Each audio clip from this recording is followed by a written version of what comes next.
Hey friends, welcome back to another episode of Seed Talk with Lisa and Layne. Hey Layne. Hello, we have another special guest today. We do, and we love it when others come in and share all their wisdom and knowledge. So today we are so fortunate to have our good friend Dave Dowling back. Hey Dave. Hi, Lisa and Layne. How you doing today? Good. And we actually have grabbed Dave just before he's about to go on vacation. I have to know, Dave, are you going anywhere or is it a staycation? What's the deal? Well, it's part work. I got a work trip to California to visit some cut flower breeders to see some of the new stuff, and then Ooh. a week-long cruise to Alaska. Oh, Oh, nice. fun. Have you Nice. been to Alaska before? Never on a cruise. I went last November just for a quick 3-day conference, and I was inside the whole time, basically. So I haven't seen Alaska yet. I just saw a convention center. So that'll be just totally awesome. So, Layne, what are we going to talk about today? I mean, there's so many things we could choose from Dave. What are we doing today? There are. So just to remind everyone, Dave was a flower farmer for many years and he now works for Ball Seed. So it was kind of a freestyle. And I asked Dave, what are 3 perennials you think everyone should be planting this fall, assuming they are winter hardy in your area? And so we're going to talk about his 3 picks, and he's just going to give us some tips about why you should grow them, whether you can start them from seed or if you should plan on getting bare roots or liners, some planting and spacing tips, as well as his favorite varieties. Awesome. Sounds easy. All right. Yeah. Oh, yeah. Yeah, it does. Easy. It does sound easy, Dave, for you. All right. So we're going to start off with one that I basically knew Dave was going to pick right when I asked him, and it's going to be peonies. Dave, why should flower farmers or home gardeners plant peonies this fall? Well, the biggest thing to remember is that peonies take 2 or 3 years before they get to the point where you can start picking the flowers off of them. So if you have a cut flower farm you're trying to make money off of, the longer you wait to plant peonies, the longer you start making money off of them. And once you have peonies, you're going to make money off of them the rest of your life because they last for generations. So I always recommend people to, even if you can only afford 25 or 50 plants the first year, get them. Even if it's the lower price ones, get them in the ground. So you'd be starting to harvest in about 2 to 3 years.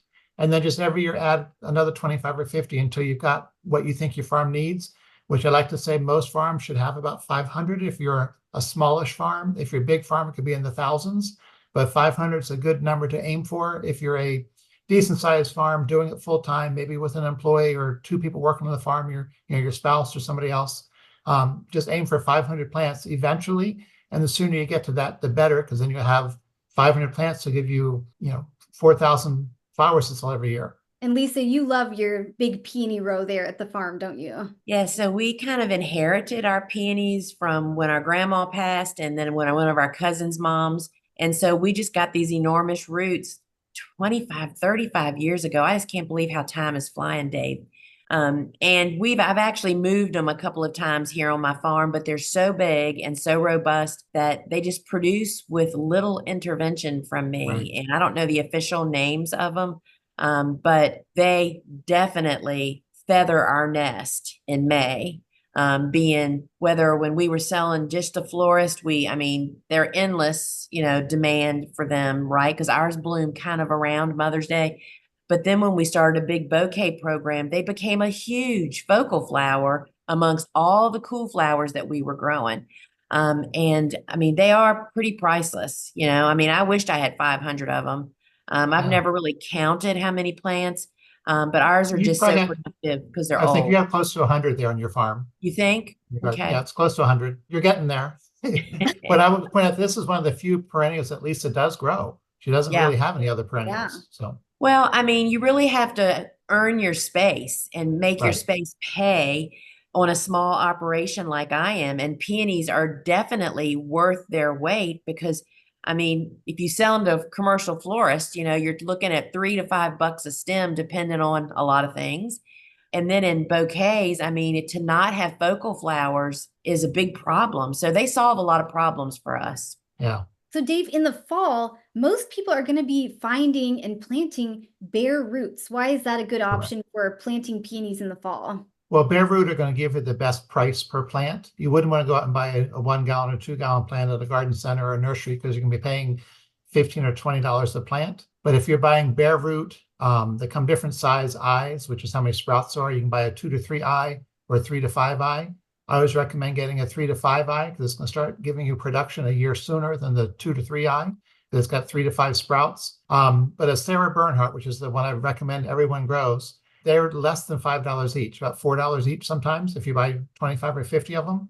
So it's affordable to buy them as a bare root plant in the fall. And you want to get them planted about your last frost date or the next few weeks after that. So there's plenty of time still to get them ordered and get them planted for this fall. And then you'll have flowers not in 2025, but 2026, we're going to have a few flowers. In 2027, you'll be picking lots of flowers off the plants. And Dave, in terms of USDA hardiness zones, who can grow peonies successfully, and how do you like to situate them with respect to sun conditions? So peonies are fine in zone 3 to 8. Figure zone 3 is like really cold, Alaska, upper Canada. There's even a huge peony industry up in Alaska because they don't bloom up there till midsummer for us in the lower 48 or the rest of the world. So they can be shipping cut peonies in August, which is, everywhere else they're finished by the middle of June. But the other thing to think about is in zone 8, you want to make sure you try and keep them in the coolest spot on your farm. You don't want them on a sunny hill where the sun shines all winter. It's better on a north-facing hill or slope, so the soil gets colder in the wintertime. And how do you like to space them, Dave? You can grow the peonies in single rows or a double row, putting anywhere from 18 to 24 inches between the plants, then about 18 inches between the 2 rows if you're doing the double row, which would make a bed, or you could do a single row every 18 to 24 inches. And my biggest thing is I like to grow them in landscape fabric for weed control, because like I said earlier, they're going to be there for generations, and you don't want to be pulling weeds for generations. So it's best to get that landscape fabric out when you plant the roots.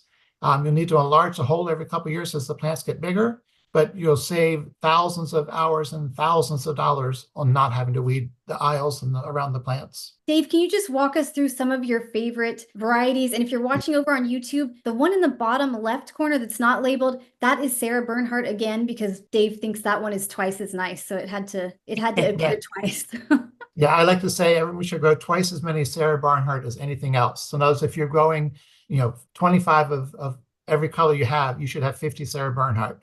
It's the most common flower, the cheapest plant, the most productive plant. It's been around for over 100 years. And that just shows how good it is because it's still one of the top producing peonies, both for cut flowers and for landscape plant sales and plant production. So Sarah Bernhardt would be the #1 variety to grow.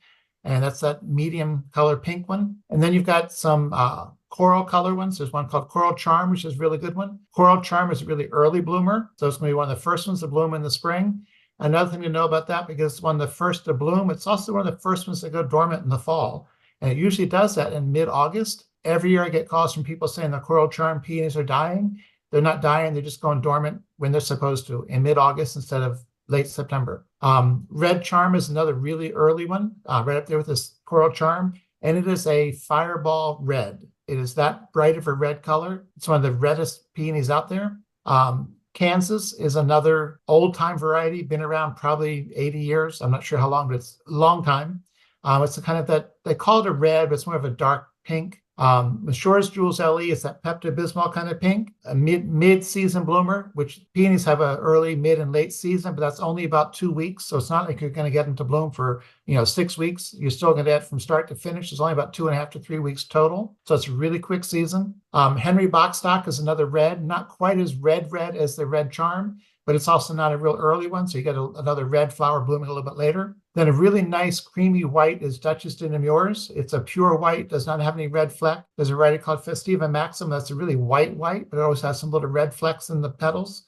So it's not a pure white flower. But those are some of the varieties that I recommend if you're going to start with peonies. Those are 8, no questions asked, great varieties to grow for cut flowers. Lisa, you don't necessarily know the names of your varieties because you inherited them, but which colors do you seem to like the most out there? Well, we have the majority of what we have, I believe, is Festivia Maxima. It's the white with some little very faint flicks of red in it. And they were always, the florists just always wanted those first. And then I have some really magenta pink, which might be that Jules down there at the bottom. And that one was a little bit later. And again, it's kind of a pop in color. So we're so happy for bright jewel type of colors. And I would have to say the whites are definitely were the popular. But of course, those were the ones that I had 80% of, but they were always in demand and they're the big bombs. So they just are just so very, very beautiful. The whites are always in demand for florists for weddings. Yeah. Like Lisa said, she usually had these around Mother's Day, but if you're a little farther north, zone 6 or 7A, you might not quite make Mother's Day. But what you can do to speed some of them up is either grow them in a high tunnel, or you don't have to have a high tunnel. You can do the low tunnel and put a low tunnel over just one of your beds, usually in mid to late February, to get that one bed growing earlier, to get some ready for Mother's Day. So that'll give you a earlier crop, because if you can have peonies for Mother's Day, you're going to sell every one of them. But if you have an excess of peonies the week after or 2 weeks after Mother's Day, you might not be able to sell quite all of them. It's a really great point, Dave. I mean, for those of us that have sold to florists for years and years, it's like, you better have everything you can ready for Mother's Day, because they overbuy most often. And then they sit on those flowers sometimes for 1 to 2 weeks after Mother's Day, trying to use up the remnants, and you'll be sitting on peonies. Right. That's a good thing to point out, is the florists buy a lot of stock for Mother's Day. So the week after Mother's Day, they may tell you, nope, I'm sorry, I don't need anything. So you're much better having lots of flowers for Mother's Day than having an excess the week after Mother's Day. Yeah. And peonies are one of the flowers that can be stored dry. Correct. They can be stored dry. You pick them, never put them in water, wrap them in paper, put them in a cardboard box, and put them in your cooler. It's that simple. They just have to be bone dry, no moisture, no dew or humidity on them. And you can store them 6-8 weeks. Take them out the day before we want to use them, recut the stems, and hydrate them. What temperature for the cooler, Dave? As close to freezing you can get, 33, 34. Yeah. Seemed to me, I remember John Dole saying 34 was like where you want to dance for sitting on, keeping peonies from moving and opening. Okay, now we're going to move on to Phlox paniculata, which is, in addition to being a people favorite, it's also a butterfly favorite. Dave, why do you think everyone should plant some Phlox paniculata this fall? It's a great summer flowering perennial. Usually in early July, you start getting flowers on them. They have a great scent to them, very sweet, flowery scent. Some people think they shed. They do shed a little bit. You just shake them before you use them, and then they're usually okay. And you also want to harvest them when they're just barely starting to open. Which zones can grow phlox successfully, Dave? Oh, I think it's down zone 4 to 8. Should be fine. They're pretty hardy. What are the best sun conditions for phlox, and how do you like to space it? They definitely take full sun. They're not going to be a good plant in the shade, so they want sun all day long. They do like good soil, so you don't want to plant them in really bad soil. You want lots of good compost or organic matter in your soil, but then also good drainage is important. But definitely the full sun. Spacing, you can put them about 12 to 18 inches apart. And again, do a double row in the bed. So you're going to have about 12 to 18 inches between those two rows, and then stagger them in a zigzag pattern to fill the bed. They are usually pretty sturdy as far as holding themselves up. But I do like to use support netting just in case you get that late June thunderstorm, because they will sometimes break off at the soil line. So that support netting can really save you if you have a heavy thunderstorm in late spring, early summer. So Dave, how do you typically recommend people start phlox plants or obtain phlox plants? Yeah, well, there are some annual phlox that are sold. You can buy the seed for them. But these ones we're talking today are all perennial phlox, and they're propagated from cuttings, where they take root cuttings and root them and then sell liners. Some of the varieties, the older varieties, you could do your own cuttings, but it's much easier to buy a tray of 50 pre-rooted for you.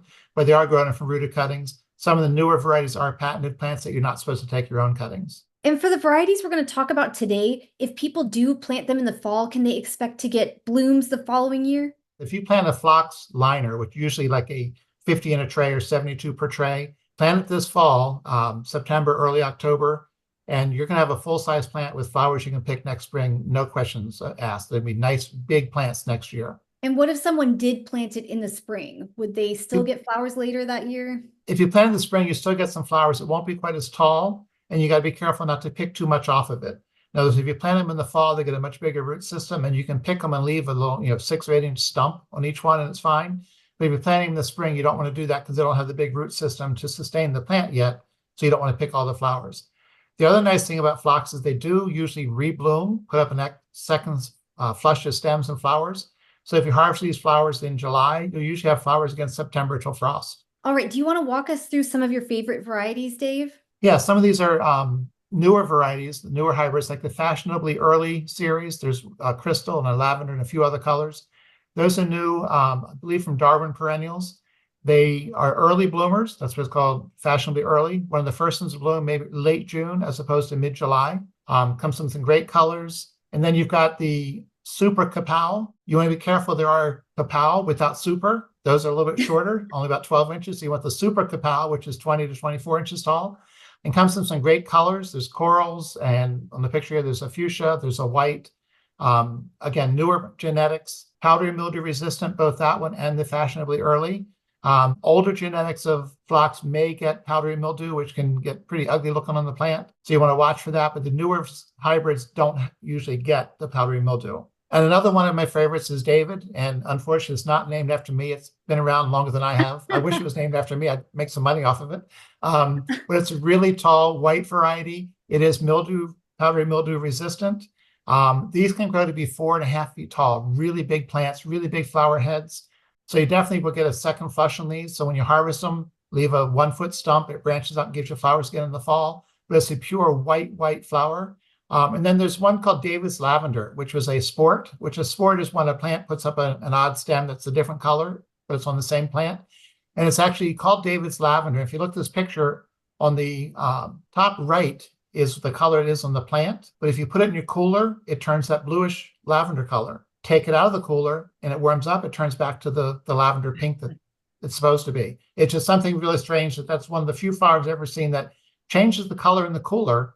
When you bring it out, it changes back to what it's supposed to be. Is that something that cut flower growers might want to keep in mind and mention to their customers if they're selling to florists, for example? Right. They would probably mention that to a florist, just so they realize that it's going to change, because the florist would think they bought all these nice pink color, what they call lavender, and then they're going to use it, and it's kind of this bluish color. Where'd this come from? So they could mention that to the florist, that one variety changes color in the cooler, but it will change back when it comes out of the cooler. And then there's another series of phlox called Garden Girls, which is similar to the Super Kapow, newer hybrid series, nice tall varieties and some interesting color combinations. Lisa, you have grown Dave's phlox, his namesake. I did, and now I'm questioning if it was David, because my whole struggle with phlox was powdery mildew. You know, down here where I am, we just really struggled with that, and it was a beautiful flower, and it's also hard, Dave, to really harvest it at the right stage early, you know, to make it so it doesn't drop stuff. But listening to you talk about these and seeing that coral color and that lavender ice really makes me want to try them again. Yeah, they're great plants. Like I said, you want to pick them when they're just starting to open. They'll open in the vase for the customer. And if they are too open, just rub your hand over them and knock off the loose flowers. There's more buds underneath there that will open. All right, now we're going to be on to our last one, and it's yarrow, aka Achillea. Dave, why should everyone plant some yarrow this fall? Well, the yarrow, if you plant them this fall as a liner in September, early October, they're going to be nice full-size plants with stems you can harvest next May and early June. So it's not like you're going to plant them like a peony, you have to wait 2 or 3 years to get flowers. You're going to be getting your return on your investment 6 months later, which is great for a perennial. The two yellow ones in the picture here, which Moonshine and Coronation Gold, those are both ones that are grown from cuttings. They don't produce seed, but they also have really stiff stems, and they dry really well and hold their color. So they're great ones to grow if you do dried flowers, which dried flowers are kind of back in style now, and work great in a mixed bouquet and arrangements. Florists use them all the time. So if you sell them to florists, they will buy it. And the plants are really productive. If you were to plant one of those this fall as a liner, you'll probably get 6 stems off each one the first year and even more the second year. And the yellow Moonshine and Coronation Gold are both clump forming. They don't send out runners and spread a lot. They just get to be a bigger clump. So those work really well in landscape fabric for weed control. You just have a hole and it just comes out that hole every year. It might make the hole a little bit bigger as they enlarge, but it's not sending out runners that will get trapped under the weed fabric. The new vintage and the paprika are grown from also from cuttings, because these are the new vintage or newer hybrid varieties.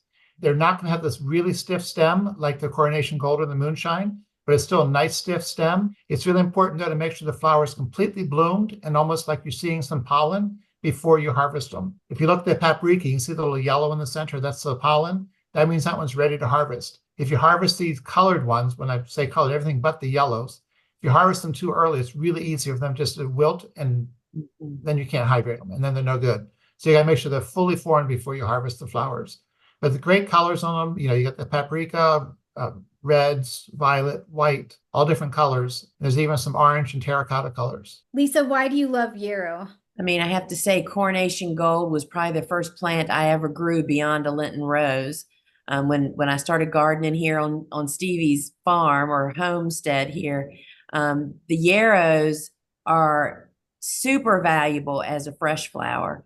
And for drying, we see when we go to Colonial Williamsburg, was always a big customer. This Coronation Gold was a major player in their dried flower program. I mean, all the wreaths on the doors, and you just see them in everything that they do.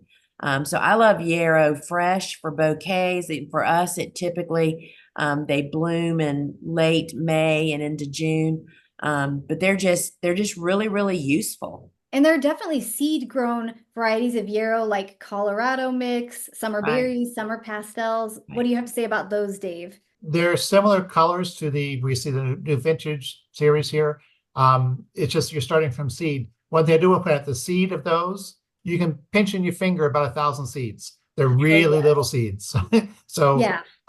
Really easy to germinate. They grow really easy, but literally it's hard to get them spread out in the tray or the soil block to get up just 1 or 2 seeds in an area. They're so teeny. Yeah, everyone on our packaging team, they always like the big seeds, so no one is fighting over the yarrow to No, pack. but they are available from seed, easy to start. You would start them if you want to do them in the fall. You want to start the seed soon, so you have a decent sized plant to plant out in September, early October. Dave, which zones can grow yarrow successfully? And then can you talk about the sun conditions they prefer and spacing? Yeah, they should be good in any zone from 3 up to 7B or even 8. And full sun. They're definitely a full sun plant. Again, good drainage. Nothing likes to have wet feet, but good drainage. They're pretty insect resistant. I don't know of any bugs that really bother them. Deer don't eat them because they don't taste good, I guess. So should be fine growing anywhere and don't really have any insect or disease problem. The only thing is if you have a really, really rainy season, like weeks and weeks of rain, you might get botrytis on the new vintage and those types. Probably not on the yellow ones, but the other ones you might get botrytis. But I'm talking like raining every day for a week. How do you prefer to space yarrow, Dave? And then I'll ask you the same question, Lisa.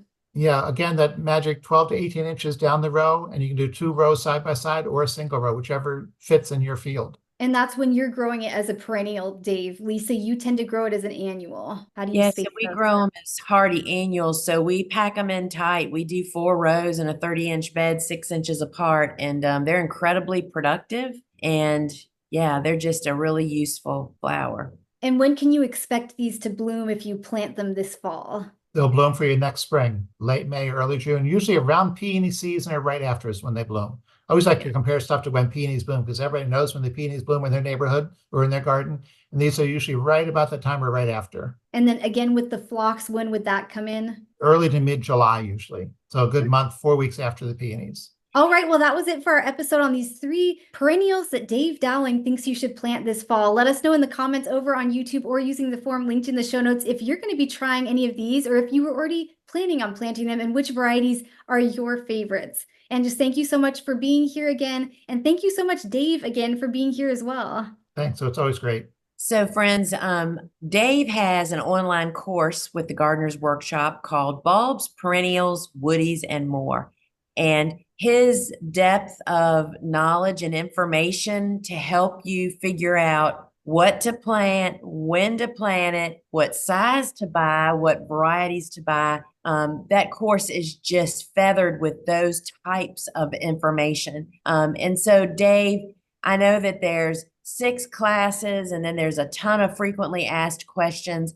I can't remember off the top of my head how many bulbs, how many perennials, and how many woodies.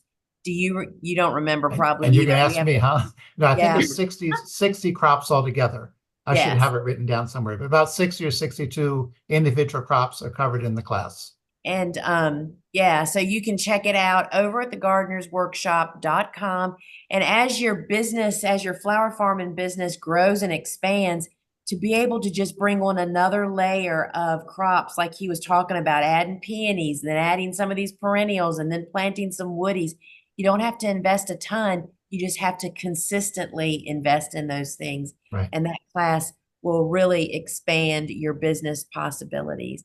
because friends, let me just tell you one thing. It's a whole lot easier to sell more to the customers you already have. Right, Dave? Most definitely. Yep. Just get more money out of each customer, whether it's a florist or someone at the farmer's market. It's easier to sell them more, grow more items than to go and find a new customer. Yep, that's for sure. So friends, we appreciate you dropping in here with us. And thanks again, friend. Thanks, Dave and Layne. Thank you. Thanks, Dave. See y'all next time. Ciao. Bye.